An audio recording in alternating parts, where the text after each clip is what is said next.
합독합니다. 시작. 각 사람은 위에 있는 권세들에게 복종하라. 권세는 하나님으로부터 나지 않음이 없나니 모든 권세는 다 하나님께서 정하신 바라. 그러므로 권세를 거스르는 자는 하나님의 명을 거스름이니 거스르는 자들은 심판을 자취하리라. 다스리는 자들은 선한 일에 대하여 두려움이 되지 않고 악한 일에 대하여 되나니 네가 권세를 두려워하지 아니하려느냐. 선을 행하라. 그리하면 그에게 칭찬을 받으리라.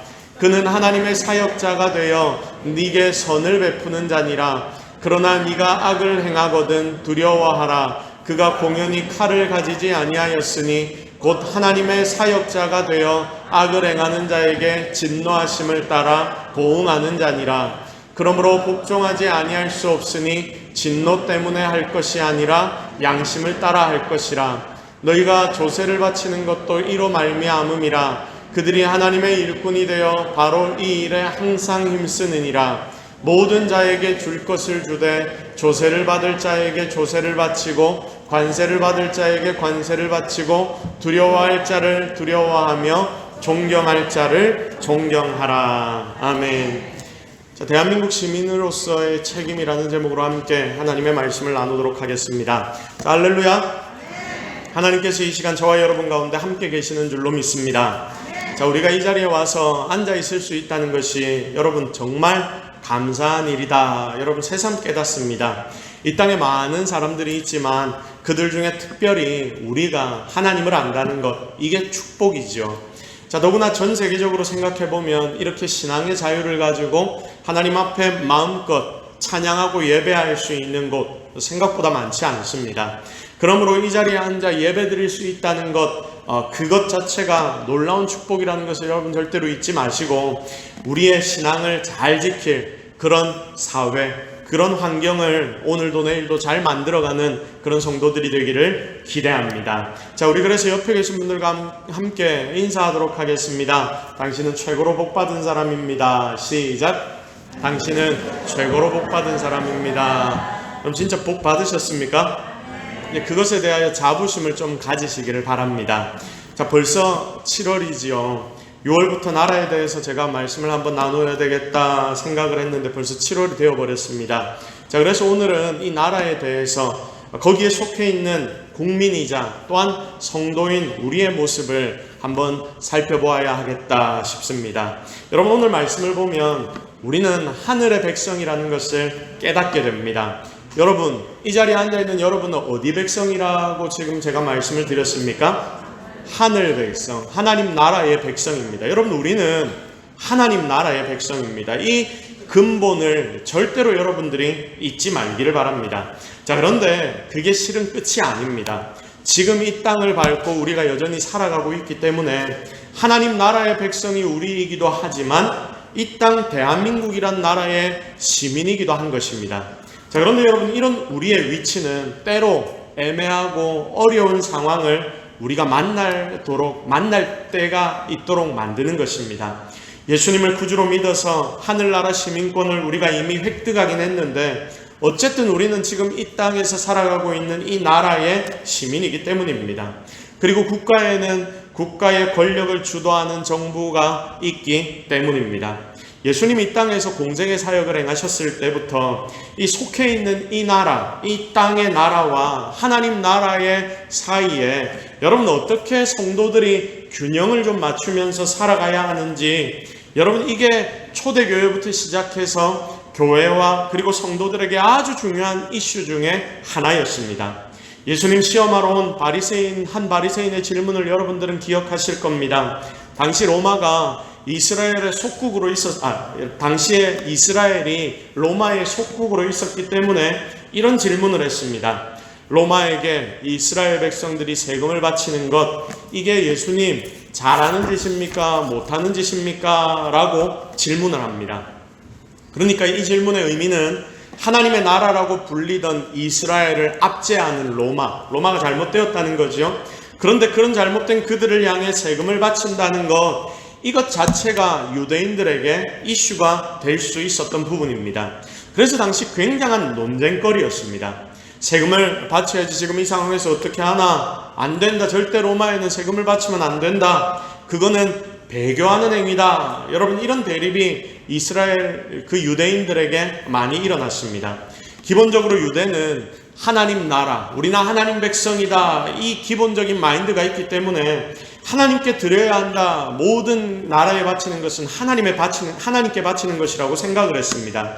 그래서 모든 것을 하나님께 드려야 한다는 게 정설인데, 이런 상황에서 안 내게 된다면, 로마에 세금을 바치지 않게 된다면 다시 로마에 공격을 당할 수도 있고 또한 죽을 수도 있기 때문에 이 원초적인 생명의 문제가 걸려있는 아주 중요한 질문이 바로 이 질문이었던 것입니다. 자, 그러면 왜 바리새인이 예수님을 찾아와서 이런 질문을 했을까요? 예수님께서 다들 모여있는 회중 앞에서 대답을 해버리면 여러분, 이게 공식적인 예수님의 입장이 되는 겁니다. 그러면 바로 그 대답을 가지고 예수님을 책잡을 수 있기 때문에, 예수님을 공격할 수 있기 때문에 바리새인은 바로 이런 질문을 가지고 와서 예수님께 던졌던 것입니다. 함정이라는 거예요. 여러분, 어떤 대답을 해도 여러분 한 부류에게는 욕을 먹을 수밖에 없는 질문입니다. 바쳐도 된다. 예수님 그렇게 말씀하시면 종교 지도자로 예수님이 이 땅 가운데 우리 이스라엘의 지도자로 오셔놓고 어떻게 주님 그런 말씀을 하실 수 있습니까? 여러분, 이렇게 이스라엘의 민족 사상을 건들면서 욕을 먹게 만들 것이고요. 또 반대로 예수님이 그거 바치면 안 돼 라고 말씀하시면 로마의 신고에서 불법 분자로 처벌받게 만들어 버릴 수 있기 때문입니다. 그때 주님은 굉장히 지혜로운 말씀을 하셨죠. 가이사의 것은 가이사에게, 하나님의 것은 하나님께 드리라 라고 아주 정확하고 명쾌한 대답을 해주셨습니다. 이 땅을 살아가면서 우리 하나님의 백성들이 세상을 어떻게 대하며 살아가야 하는지 기본적인 마인드를 우리에게 가르쳐 주는 것입니다. 그러니까 이게 예수님이 우리에게 가르쳐 주신 정답, 일종의 정답이라는 것이죠. 기독교 강요로 유명한, 우리가 지금 칼빈주의라고 말하지 않습니까? 칼빈의 국가론이라는 책을 보면 이 신앙인의 나라 생활, 우리의 나라 생활이 어떠해야 하는지를 잘 가르쳐 주는데 이렇게 이야기를 합니다. 당시에는 제세례파라는 한 파가 아주 득세하던 때였습니다. 여러분, 제세례파 말 그대로 세례를 어떻게 해야 한다? 다시 받아야 한다. 과거 받았던 그 세례는 잘못된 것이다. 잘못된 세례가 있다라고 말했던 자들이 제세례파입니다. 이들은 굉장히 급진적인 마인드를 가진 사람들이었습니다. 예를 들면 우리가 지금 유아 아기가 태어나면 교회에 와서 여러분 무엇 받습니까? 유아 세례를 받죠. 목회자가 유아 세례를, 목사가 유아 세례를 안수하여 줄 때에 이 유아 세례라는 것은 나중에 입교를 위한 준비의 작업이기도 하고요.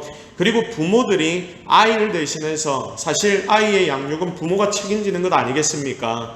그러니 이 아이가 자라날 때에 하나님을 믿는 신앙 안에서 잘 자라도록 만들겠다라고 부모가 하나님 앞에 서약하는 것이 유아 세례입니다. 그러니 이 유아 세례는 우리가 인정을 하는 거죠. 그런데 그 당시 제세례파들은 어떻게 이야기를 했느냐? 자, 이 아이가 생각도 없고 자기가 사고할 수도 없는데, 그리고 지가 세례를 받겠다라고 고백도 하지 않았는데 그게 어떻게 세례가 되느냐라고 말하면서 이건 세례가 아니기 때문에 유아 세례 때 받은 거 그거는 말짱 무효다. 그래서 세례를 다시 받아야 한다라고 이야기하는 것입니다. 그럼 지금 우리 교단에서는 그 천주교회에서 영세를 받은 것까지도 어느 정도 인정을 합니다. 삼위 하나님의 이름으로 세례를 받은 것이기 때문입니다. 그리고 교회로 들어온 천주교 신자를 입교하도록 만드는 것이 맞다라고, 옳다라고 우리는 보는 것이죠. 그런데 당시에 이런 문제가 나왔을 때에 과거 받은 세례는 잘못된 것이다. 그리고 심지어 내가 바른 교회에서 세례를 받았다 하더라도 내가 바른 마음을 가지고 세례를 받지 않았다면 그때 새롭게 세례를 받아야 한다라고 주장을 하는데, 여러분 그러면 어떻게 되냐면 세례를 2번 받는 사람도 생기고 3번 받는 사람도 생기게 되는데, 여러분 우리는 세례는 1번 받아야 한다라고 이야기를 하는 것 아닙니까? 근데 이 2번 받고 3번 받는 것도 당연한 일이다라고 말하면서, 그래서 이런 이유로 이들은 제세례파라고 불리었습니다. 자, 아까도 이야기했지만 이들은 이만큼이나 급진적인 생각과 사고를 가진 사람들이어서 현재 우리가 지금 이 나라에 살아가고 있지만 지금 현재 이 국가의 통치 자체도 부정적인 것이다. 그래서 그리스도인인 우리와는 전혀 관계가 없다라고 주장을 했습니다. 오히려 영적인 하나님의 통치와 국가의 통치는 정반대의 노선을 가지고 있기 때문에 우리는 국가의 통치를 따르지 않고 완전하게 분리되어 살아야 한다. 자기들만의 어떤 국가를 만들어야 한다. 이 땅의 법이 아닌 하나님의 법만으로 우리는 움직인다라고 주장했던 자들이 제세례파입니다. 지금 이단들 중에서 보면 외국에 섬에 막 나가가지고 피지나 이런 데 나가서 거기서 노동하고 자기들끼리 하나의 왕국을 만들어서 지내는 사람들 있지 않습니까? 얼마 전에 제보가 들어와가지고 여러분 신고하고 이슈가 되고 그런 일들이 있었는데, 여러분 이런 이단들의 기본적인 사상은 세상과의 고리를 다 끊어버리는 것이기 때문에 제세례파 같은 급진적인 주장을 하는 이들이 많이 있습니다. 신천지가 참 이슈가 많이 됐는데 신천지에서도 조금 그런 경향들이 있지요. 그러니 이들은 당시 사회적으로 굉장히 문제를 많이 가져온 자들이었습니다. 그때 칼빈이 이들에 대해 반대를 하면서 이런 이야기를 했습니다. 그러니까 영적인 하나님 나라의 통치와 국가의 통치는 서로가 절대 분리될 수가 없고 연결이 되어 있는 것이다. 분리될 수 없다라는 하나의 진리를 말합니다. 제세례파는 국가 통치에 대해서 전체적으로 반대를 하면서 세속적인 지배 권력에 대해 반대하며 우리는 따로 나가 살아야 한다 했는데, 예를 들어 당시 왕 그리고 통치자, 법원이나 법률 같은 것들, 결국 복음의 자유를 이것들은 결국은 억압하는 사단의 도구이다라고 생각을 해서요, 심각한 반사회주의적 활동, 그러니까 이것들은 다 없어져야 한다라고 말하는 것입니다. 그래서 이것이 우리가 주장하는 바른 주장이고 바른 신학이다라고 그들은 말했습니다. 그런데 여러분, 칼빈은 뭐라고 이야기를 합니까? 그것과 반대로 이야기를 하지요. 국가 통치 내에서 하나님의 공의와 정의가 나타나는 것이 바른 길이기 때문에 1차적으로는 우리가 국가 통치를 인정해야 한다. 이게 바른 신학이다라고 주장을 하는 것입니다. 오늘 우리가 묵상하는 하나님의 말씀도 마찬가지입니다. 바울은 본문에서 세상의 권세가 누구에게로부터 나온다라고 했습니까? 오늘 본문의 말씀에서 세상의 권세가 누구에게로부터 나온다고 했습니까? 하나님께로부터 나온다라고 했습니다. 여러분, 이는 세상의 모든 권세가 온 우주의 최고 주권자, 지금도 여전히 이 땅을 다스리시는 하나님께 속한 것이기 때문입니다. 하나님께 모든 것이 다 속했기 때문에 결국 하나님께로부터 이 권세들이 나온다라고 주장하는 것입니다.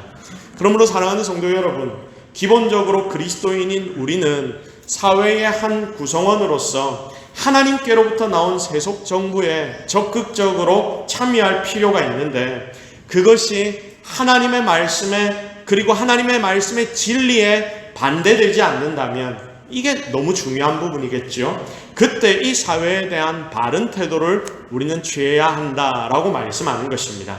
자, 그렇다면 여러분, 이 나라, 이 정부에 대해 우리가 믿는 자들인데 성도들의 바른 태도가 어떤 것인지 제가 방금 전에 짧게 좀 설명을 드렸는데, 그 부분과 함께 좀 더 구체적으로 몇 가지를 나누어 보도록 하겠습니다. 자, 첫 번째, 가장 먼저 우리는요, 나라의 선한 권력 행사에는 복종해야 합니다. 여러분, 우리는 나라의 선한 권력 행사에는 복종해야 합니다. 다시 따라 합시다. 나라의 선한 권력 행사에는 복종해야 한다. 시작. 나라의 선한 권력 행사에는 복종해야 한다. 자, 사도 바울은 제일 우선적으로 세상의 권력을 4절의 말씀처럼 표현합니다. 4절의 말씀 우리 같이 한번 읽어보겠습니다. 시작. 그는 하나님의 사역자가 되어 네게 선을 베푸는 자니라. 그러나 네가 악을 행하거든 두려워하라. 그가 공연히 칼을 가지지 아니하였으니 곧 하나님의 사역자가 되어 악을 행하는 자에게 진노하심을 따라 보응하는 자니라. 아멘. 여러분, 사도 바울은 제일 우선적으로 세상 권력을 이야기하면서 이렇게 표현을 하는데, 그는 하나님의 사역자가 되어 네게 선을 베푸는 자니라 라고 말씀합니다. 자, 그런데 여러분, 굉장히 특이하지 않습니까? 사도 바울이, 우리가 그렇게 신뢰하고 성경의 많은 부분을 기록했던 하나님의 귀한 사역자로 쓰임받았던 사도 바울이 이 뭐라고 표현을 하냐면 아주 특이한 표현을 합니다. 여러분, 하나님의 사역자, 하나님의 사역자. 지금 공중에 권세 잡은 것이 아닌 이 땅의 권세자들을 향하여서 그들은 하나님의 사역자다라는 아주 묘한 표현을 하고 있습니다. 그래서 1절의 말씀처럼 각 사람은 위에 있는 권세자들에게 복종하라 라고 말씀하는 것입니다. 거기다 한 걸음 더 나아가서 2절 말씀을 보시면 권세를 거스리는 자는 하나님의 명을 거스름이다. 그래서 거스르는 자들은 심판을 받게 될 것이다 라고까지 권면하는 것입니다. 자, 예를 들어서 이런 거예요. 여러분, 우리가 만약에 죄를 지으면 세상 권력이 어떻게 합니까? 내가 만약에 사기를 치거나 다른 사람에게 피해를 입히거나 살인죄를 저지른다 그러면 당연히 안 하겠지만, 만약에 그런 일이 벌어지면 세상의 권력은 어떻게 됩니까? 그렇게 죄를 지은 자들을 향하여 징계하는 것입니다. 여러분, 이런 기본적인 것을 지금 이야기하는 거예요. 자, 그런데 여러분, 사도 바울 당시의 시대상을 우리가 좀 살펴볼 필요가 있는데, 여러분, 그때는 평화롭고 선하고 좋은 시대가 아니었습니다. 자, 당시는 로마 시대였습니다. 그리스도인들은 로마의 압제를 지금 받고 있습니다. 그럼에도 불구하고 사도 바울은 우리가 있어야 할 자리를 이렇게 묘사하고 있습니다. 자, 그러니까 이 나라의 권력과 지도자가 또한 정부가 여러분 가장 기본적으로 바르게 돌아가고 있을 때는 우리 성도들은 어떻게 이 정부를 향해 자세를 취해야 하냐면 그들을 인정해주고 그 권위에 복종할 수 있어야 한다. 그것입니다. 시대가 악하고 힘들더라도 그 권위에 복종하는 마음을 1차적으로 가지라. 여러분, 예수 믿는 자들은 반발심부터 가져서는 안 된다. 성도들의 기본적인 마인드를 하나님이 가르쳐 주는 것입니다. 왜냐하면 그 위에 그들에게 주권을 주고 1차적으로 세워주신 분이 누구시기 때문에? 하나님이시기 때문에. 여러분, 모든 권세는 하나님께로부터 나왔다는 것을 믿습니까? 정말로 믿습니까? 자, 그러면 우리가 이들을 선대하고 그들에게 일단 1차적으로 그들의 권위에 복종할 필요가 있다라는 것입니다. 여러분, 그들이 잘해서가 아닙니다. 그들이 탁월해서 그들을 우리가 인정하는 것이 아니라 그들을 세우신 분이 1차적으로 하나님이시기 때문에 일단 먼저 인정해 주어야 하는 것입니다. 자, 분명하게 하나님은 우리에게 말씀으로 가르치시는데 믿는 자가 가져야 할 국가관이 어떤 것인지 굉장히 이 부분에 대하여 명확하게 가르쳐 주고 있습니다. 그러므로 우리는 이 말씀을 따라서 국가의 권위를 인정할 줄 아는 자들이 되어야 하는 것입니다. 자, 그런데 여러분, 그러면 이런 질문이 하나 생기겠죠. 아마 여러분들 마음 가운데 이런 질문이 생길 겁니다. 세상에 좋은 권력 행사만이 나타나는 것이 아닌데 악한 권력 행사도 나타나는데, 자, 악하게 국가가 힘을 사용하면 그때 우리 성도들은 어떻게 해야 합니까? 선하지 않은 나라의 권력 행사에는 우리가 어떻게 대해야 합니까? 라는 질문이 생기는 것입니다. 항상 국가가 선하게만 권력을 사용하는 것이 아니기 때문입니다. 근데 여러분, 이 부분이 참 어렵습니다. 왜냐하면 악하다는 기준 때문입니다. 우리는 이 기준을 잘 잡아야 합니다. 여러분, 이게 사람마다 차이가 나버리면 결국 여기서 문제가 생기는 거예요. 자, 기본적으로 제가 다시금 말씀을 드리자면 하나님의 말씀, 우리가 성도이기 때문에 하나님의 말씀과 복음에 반대되는 악한 일, 그것을 우리는 지금 악한 일로 취급하고 있는 겁니다. 이런 악한 일에 대해서는 우리는 절대로 굴복해서는 안 됩니다. 사랑하는 여러분, 잘 생각해 보십시오. 이 땅에서 가장 선한 분이 누구십니까? 바로 하나님이십니다. 여러분, 우리가 섬기는 하나님은 이 땅에서 유일하게 선하시고 위대하신 분이십니다. 그러면 그 선하신 하나님께서 자신이 세우신 이 세상의 권력을 통해서 악한 일을 꾸미시겠습니까? 꾸미지 않으시겠습니까? 절대로 그런 일을 행하실 리가 없습니다. 그러니까 지금 세상에서 나타나는 악한 권세자의 악행은 하나님이 권세를 주신 그 권세를 바로 사용하는 것이 아니라 자기의 그 인간의 악한 행동이라는 것입니다. 그리고 조직의 악한 행동이라는 것입니다. 아주 자의적인 행동이라는 거죠. 그러니 여러분, 이런 권력 행사는 하나님께서 오늘 말씀하신 그 권력에 포함되지 않는 겁니다. 그래서 우리는 이런 것들에 대해서는 아주 당당하고 담대하게 반대할 수 있어야 하며 절대로 굴복해서는 안 되는 것입니다. 그런데 문제는 세상의 권력을 가진 자들, 이 자들은 종종 여러 가지 이유들로 인해서 이런 악행을 저지르더라, 그겁니다. 바로 여기에서 문제가 생기는 거죠. 성경을 한번 살펴보겠습니다. 자, 이스라엘의 초대 왕이 누구였습니까? 사울이죠. 이스라엘의 초대 왕이 사울이었습니다. 그가 하나님께 기름 부음을 받아서 세워진 왕입니까? 기름 부음 받지 않고 세워진 왕입니까? 기름 부음을 받고 선택되어 세워진 왕이 초대 왕 사울입니다. 자, 그는 처음에 하나님께 기름 부음 받았을 때 굉장히 겸손했고요. 그리고 하나님의 손에 정말 딱 맞는 도구였습니다. 자, 그런 그가 변하는데 여러분 어떻게 변해버립니까? 권력의 중심에 들어가니까 이 세상의 권력의 맛을 딱 보니까 거기에 맛을 들이니까 자신이 그것을 차지해버리는 거예요. 하나님이 그 권력의 중심에 있어서 하나님의 도구로 그가 쓰임받아야 하는데 마치 자기가 이 권력의 주인인 것처럼 그렇게 행동해버리기 시작합니다. 자신이 주인이 되어버렸습니다. 여러분, 하나님 백성, 하나님의 나라라고 말하던 선택받은 민족이라 지칭하던 이스라엘에서도 그 정부에서도 이런 일이 일어납니다. 권력이 잘못 사용되는 거죠. 하나님께 버림받습니다. 결국 이 일로 인해서 그가 하나님께 버림받는데 그러고 난 뒤에도 인간의 고집과 자기 욕심으로 계속 왕의 자리를 떠나지 않습니다. 제발 이 자리만은 유지하게 해주십시오 라고 이야기합니다. 그래서 그 자리를 유지합니다. 그런데 여러분, 신기한 것은 하나님이 그런 그를 바로 잘라버리시지 않고 그대로 그를 놔두시더라 하는 겁니다.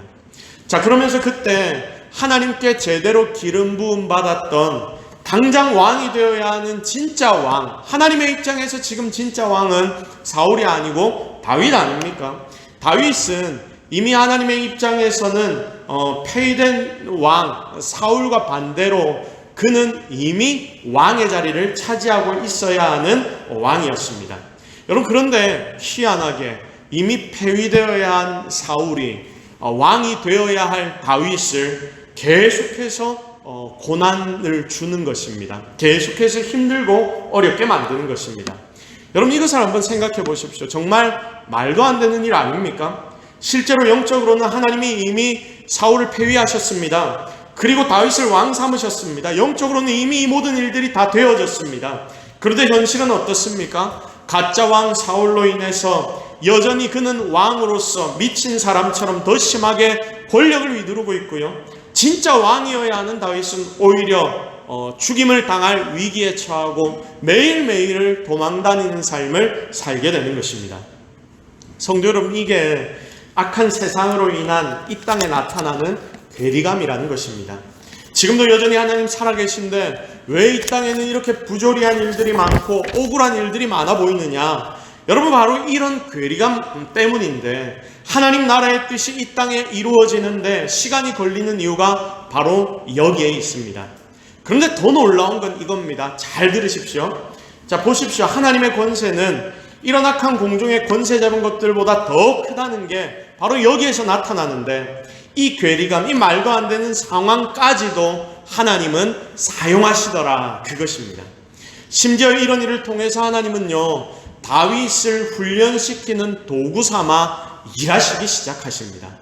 실제 다윗에게 지금 닥친 이 고통스러운 현실은 다윗을 힘들게 만들려는 하나님의 처사가 절대로 아니었습니다. 공중의 권세 잡은 것들이 발악하는 그 상황을 통해서도 하나님께서 지금 왕이 되어야 하는 그 다윗을 진정한 왕의 모습, 진짜 왕다운 모습으로 만드시기 위해서 여러분, 이전의 사울처럼 그가 되지 않도록 만들려고 하나님은 바로 이 순간조차도 다윗을 훈련하는 훈련의 시간으로 삼으셨다, 그것입니다. 여러분, 이게 신묘막측한 하나님의 섭리라는 거죠. 그러니까 사울을 가만히 그 상황 가운데 하나님이 놔두신 이유가 결국은 무엇이란 말입니까? 다윗 때문이라는 말입니다.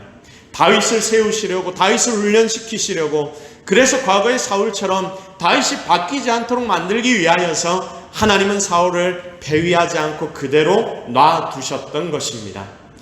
여러분, 이렇게 이야기해도 틀린 말이 아니게 되는 겁니다. 아주 묘합니다. 복잡하게 얽힌 것 같은 인생과 그 역사 속에서 하나님은 이런 식으로 일을 참 많이 하시더라는 것입니다. 그래서 하나님은 모든 것이 합력하여 선을 이루도록 온 세상 위에 거하시며 지금도 이렇게 일하시고 계시는 중입니다. 자, 그러면 여러분, 하나님 나라라는 이스라엘에서도 이런 일들이 일어났으니까 지금 우리가 살아가고 있는 대한민국 이 땅에서도 이런 일이 일어나겠습니까? 일어나지 않겠습니까? 많이 일어난다는 겁니다. 현재에도 많이 일어나고 있는 듯합니다. 그러니 우리에게 주어진 모든 권력에 무조건 순복하는 것만이 능사는 아니라는 것이죠. 왜냐하면 이 모든 일들이 다 하나님의 말씀에 비추어 볼 때 맞는 일들이 아니기 때문입니다. 상황에 따라서 우리는 하나님이 이끄시는 대로 싸워 이겨야 할 때는 우리가 싸워서 이겨내야 하고요. 그리고 배워야 할 때는 마치 다윗처럼 그 속에서 순종함으로 배워야 하는 것입니다. 정말 쉽지는 않지만 정확하게 하나님의 말씀 속에서 우리는 이 기준을 잡아야 합니다. 그리고 거기서 잣대를 바로 대어 보아야 합니다. 그래서 말씀에 반대되는 일이 있다면 우리는 지금 이 자리에서 그 일을 행하지 않기 위하여 최선을 다해야 하고, 만약 심각한 상황이라면 그 상황을 바꾸기 위해서 주님이 주신 힘을 가지고 최선을 다해 분연히 일어날 필요도 있다는 것입니다. 여러분, 이 부분에 대한 예를 한번 들어보겠습니다. 일제 치하 때, 일제에 우리가 사로잡혀 있었을 때, 여러분, 우리 고신교단 하면 뭐가 제일 먼저 떠오릅니까? 순결한 신앙, 순결한 신앙으로 우리 고신이 유명하지 않습니까? 신사참배 운동을 반대한 교단이기 때문에 여러분, 여기에 우리는 굉장히 자부심을 갖고 지금 후배들도 그렇게 목회를 하고 있습니다. 여러분, 바로 이런 것을 의미하는 거예요. 그 시대에 하나님 하지 말라는 것, 세상의 권세가 지금 성도들에게 그 일들을 시킵니다. 여러분, 그러니까 하나님 믿는 이 교회에서 예수 그리스도의 이름만을 선포되어야 하는 이 교회에서 일본의 여러 잡신들을 섬기라고 1부 예배 때는 그렇게 신사참배를 하라고 하는 겁니다. 그리고 2부에 하나님을 예배해라. 교회마다 그런 일들이 벌어지기 시작합니다. 이때 권력을 통해 이런 일들을 시킬 때에 우리가 어떻게 행동해야 하느냐? 정말 일사각오를 가지고 죽음을 각오해서라도 그 권력을 따라서는 안 된다는 겁니다. 성도 여러분, 무섭다고 또 주변 분위기가 다 괜찮다 한다고 시부지기 넘어가고 시부지기 따라가다 보면요, 우리가 시부지기 지옥 갈 수도 있습니다. 그래서 우리는 믿음의 순수성을 유지하기 위해 최선을 다해야 하는 것입니다. 근데 지금 우리 눈앞에도 이런 일들이 요즘 종종 보이기 시작합니다. 동성애 같은 것 있지요? 여러분, 하나님 정확하게 이 동성애는 죄라고 말씀하셨습니다. 성경에서 죄입니다. 그런데 여러분, 차별금지법이라는 걸 상정을 해서 지금 얼마 전부터 굉장히 강력하게 정부 주체로 드라이브를 걸고 있습니다. 이게 심각한 일입니다. 여러분, 좀 이따 이건 제가 영상을 통해 보여드릴 텐데, 여러분, 이게 통과되면 어떻게 되는지 아십니까? 제가 설교 때 지금 동성애는 죄다 이야기하면 저는 잡혀갑니다. 이런 일들이 지금 미국이나 외국에서 일어나고 있다는 것입니다. 여러분, 그러니까 절대 일어나서는 안 되는 일입니다. 겉으로 보기에는 차별금지법이라고 하니까 여러분, 얼마나 듣기에 좋습니까? 저도 차별 안 했으면 좋겠습니다. 모두가 다 차별받지 않고 살아가는 그런 삶이 되었으면 저도 정말 좋겠습니다. 그러나 차별금지법이라는 좋은 이름, 이 허울 뒤에는 이 반기독교적이며 결국 심각하게 이 기독교의 본질을 훼손시키려고 하는 강한 공격의 일환으로 만들어진 부분들이 너무나 많다는 것입니다. 그것 떠나서 차별금지법은 결국 한마디로 정리를 해보면 동성애 옹호법입니다. 다른 데 집중이 되는 게 아니라 이상하게 이 법은 동성애에만 집중이 되어 있습니다. 하나님 말씀에 너무나 명확하게 반대되는 것이기 때문에 우리는 극구 이것을 반대해야 하는 것입니다. 사실 여러분, 우리가 지금 정치를 쭉 살펴보면 편가르기가 심각하다 싶습니다. 왠지 나라를 갈라버려서 이 이념 대립을 하는 것처럼 만들어 버리는 것 같은 분위기들이 세상에 너무나 많이 보입니다. 그런데 여러분, 우리는 이런 이분법적인 사고를 좀 내려놓고 여러분, 더 냉철하게 판단해야 할 필요가 있습니다. 그 판단 기준이 어디에 있어야 하느냐? 네 편, 내 편이 아니라 하나님의 말씀에 그 순수성에 있어야 하는 것입니다. 하나님의 말씀의 가치를 생각하는 정책과 당이라면 우리는 믿음을 가지지 않아도 말씀의 가치를 따라가고 행동하는 당을 지지해 주어야 합니다. 자, 내 이익보다, 여러분 이게 우선이 되어야 하는 거예요. 내 이익보다 이게 우선이 되어야 합니다. 왜냐하면 우리는 성도이기 때문입니다. 자, 그러니까 이게 쉽지 않을 수 있는 거예요. 당장 내 눈에 보이는 이익이 나에게 떨어지는데, 그래서 이것 때문에 내가 그 당을 지지하고 찍어주고 싶은데, 그런데 결국 거기에 하나님의 말씀에 반대되는 것들을 강력하게 추진하고 있다면 우리는 그 당을 따라서는 안 되는 것입니다. 여러분도 말씀 묵상하고 정확하게 하나님의 말씀을 내 중심의 판단의 잣대로 삼고 세상을 보는 눈이 지금 이 자리에 앉아있는 우리 성도들에게는 너무나 필요합니다. 하나님은 모든 권세의 주인이십니다. 그러므로 정부의 권세도 여전히 하나님의 손아귀에 있습니다. 그래서 일단은 따라야 합니다. 그러나 불의하고 악한 성경에 반대되는 권력 행사는 여러분 위정자들인 그 인간의 잘못이기 때문에, 그리고 사단에게 속아 넘어가 잘못된 행동을 하는 부분들이 너무나 많기 때문에 성도의 입장에서 절대로 굴복해서는 안 되며 단호히 거부하고 질책하여 바로잡아주는 것이 우리의 지금 이 자리에 있는 이유라는 것을 꼭 기억하시기를 바랍니다. 자, 그런데 그 무엇보다 우리가 성도로서 또한 이 땅의 시민으로서 해야 할 첫 번째 일이 뭐냐? 여러분 그것 우리가 기억하고 넘어가기를 바랍니다. 항상 권세자들을 위해 기도해야 하는 줄로 믿습니다. 다 같이 따라합시다. 권세자들을 위해 최선을 다해 기도하라. 시작. 최선을 다해 뭐하라? 기도하라. 기도해야 합니다. 여러분 꼭 기도하십시오. 하나님 살아계심을 내가 믿는다면 하나님 앞에 이 땅을 놓고 그리고 위정자들을 놓고 진짜 지금이 기도해야 할 때라는 것입니다.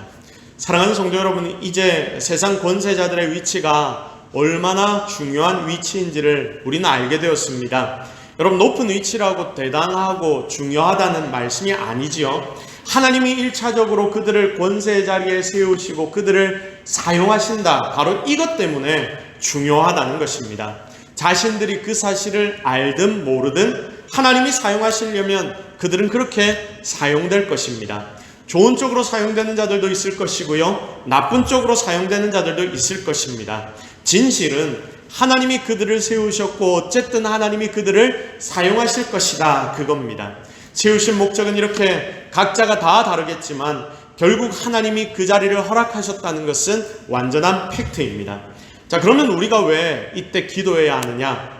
디모데전서 2장 1절과 2절이 우리에게 기도에 대해 가르치는데 여기에 너무나 중요한 말씀이 기록되어 있습니다. 우리 같이 한번 읽겠습니다. 시작. 그러므로 내가 첫째로 권하노니 모든 사람을 위하여 간구와 기도와 도고와 감사를 하되 임금들과 높은 지위에 있는 모든 사람을 위하여 하라. 이는 우리의 모든 경건과 단정함으로 고요하고 평안한 생활을 하려 함이라. 아멘. 여러분 바울 선생님이 가르치면서 이렇게 권면을 합니다. 기도하라 라고 말하면서 임금들과 높은 지위에 있는 모든 사람을 위하여 하라. 자, 이 땅의 이 정부의 리더들을 위해 기도하라는 것입니다. 임금들과 높은 지위에 있는 모든 사람을 위하여 기도하라. 이는 우리가 모든 경건과 단정함으로, 이게 신앙입니다. 신앙을 가지고 고요하고 평안한 믿음 생활을 할 수 있도록 그들을 위해서 너희가 기도해야 한다라고 말씀하는 것입니다. 우리가 믿음 생활을 하는데 모든 경건과 단정함으로 고요하고 평안한 생활, 제대로 믿음 생활을 할 수 있도록 여러분 그것 위에 이 나라의 리더들을 놓고 너희는 기도해야 한다라고 하나님이 우리에게 권면하는 것입니다. 여러분 느헤미야를 총독으로 예루살렘에 귀환시켰던 페르시아의 왕 혹시 기억하십니까? 그 왕의 이름은 아닥사스다 왕입니다. 그를 보십시오. 그는 하나님 안 믿었습니다. 그러나 너무나 귀하게 하나님께 쓰임받았습니다. 그로 인해 여러분 이스라엘이 회복됩니다. 이스라엘로 느헤미야와 다른 사람들을 보내어서 이스라엘이 회복될 수 있는 기초를 그가 다져주는데, 여러분 이 왕 때문에 이스라엘은 회복되어서 모든 경건과 단정함으로 다시금 고요하고 평안하게 믿음 생활할 수 있는 기반이 마련되어졌던 것입니다. 권세자로서 하나님이 그를 세우신 이유를 정확하게 보여준 하나의 실제적인 예라고 말할 수 있을 것입니다. 그러니 여러분, 우리는 지금 우리 위에 세워진 이 나라의 지도자들을 위해서 정말 최선을 다해 기도해야 할 것입니다. 세상의 권세자들도 분명 실수 많은 인간들이니 실수하지 않게 해달라고 여러분 기도해 주시고요. 하나님의 뜻을 이루어내는 지도자들이 되게 해달라고 여러분이 기도해야 합니다. 또한 공중의 권세 잡은 것들에게 혹시 속아서 자기들이 무슨 일을 하는지도 모르고 겉보기에 그럴듯해 보이니까 막 진행하다가 하나님을 대적하는 자리에 그들이 서지 않게 해달라고 지금 우리는 바로 이것을 놓고 기도해야 할 때입니다. 또 자기보다 백성을 위하여 일하는 이 리더들이 되게 해달라고, 진정한 리더들이 되게 해달라고 우리는 기도해야 하는데 이것도 너무나 당연한 기도가 되겠죠. 거기다 그들 모두가 결국은 하나님을 믿음으로 진정한 하나님의 나라를 만들기 위해 노력하는 귀한 동력자가 되게 해달라고 우리는 기도해야 합니다. 여러분, 이 땅에 비리가 많고 부패가 많다고 모두가 말합니다. 기독교인 정치인들이 그렇게 많았음에도 이런 일은 여전히 끊어지지 않고 이제까지 흘러왔습니다. 심각한 문제입니다. 또 지금 나라 분위기를 보면 계속해서 이 나라가 반기독교적인 정서를 가지고 말씀에 반대되는 일들을 하는 것 같아서 마치 사단에게 속고 있는 듯해 보여서 참 안타까운 것이 현실입니다. 이렇게 세상은 악하게만 흘러갑니다. 그리고 어쩌면 점점 말세가 가까워오면 가까워올수록 더 악하게 흘러갈지도 모릅니다. 왜냐하면 지금이 말세이기 때문입니다.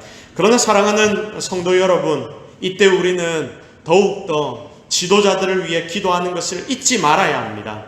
최선을 다해 이 나라를 위해, 그리고 지도자들을 위해 기도하는 성도들이 되어서 하나님이 우리의 기도를 사용하셔서 일하실 수 있도록, 그래서 이 나라를 새롭게 바꾸는데 여러분들의 기도를 잘 사용하실 수 있도록 여러분들이 최선을 다해 기도하는 성도 되기를 주님의 이름으로 축복합니다. 자, 이제 말씀을 정리하도록 하겠습니다. 위대한 신앙인치고 애족하지 않은 사람은 없습니다. 이들은 모두 아주 뚜렷한 국가관을 가지고 정치의 지도자들을 돕거나 그들의 잘못됨을 질책했습니다. 우리도 역시 이런 태도를 가지고 국가와 정부를 대해야 할 것입니다. 지금 내 삶과 내가 먹고 사는 것과 별 상관없다고 여러분 먼 나라 이야기처럼 절대로 생각해서는 안 됩니다. 최선을 다해 1차적으로는 순복하십시오. 그리고 또 잘못된 것은 바로잡도록 여러분들이 힘을 쓰십시오. 그리고 그 시작과 끝 전부를 가지고 이 나라의 운명을 좌우하는 지도자들을 위해서, 또 나라를 위해서 끝까지 최선을 다해 기도하십시오.